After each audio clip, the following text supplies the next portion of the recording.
Iran ने पहली बार बिना नाम लिए अपने आसपास के अरब देशों को धमकी दी है। देखिए, ये बात तो पहली बात क्लियर हो गई है। ईरान ने हमला करके ये साबित कर दिया है कि 56 बहनों का एक ही भाई है, वो ईरान।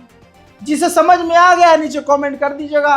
ईरान के विदेश मंत्री ने पूरी दुनिया के मीडिया के सामने कहा है कि अगर हमारे और इजराइल के बीच में किसी ने भी टांग अड़ाई और किसी ने भी अपनी ज़मीन का इस्तेमाल हम पर अटैक करने के लिए किया और इजराइल का साथ दिया, तो हम फिर उन पर भी हमला करेंगे।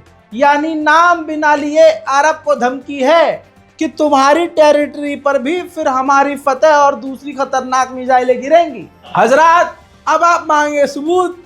देखिए,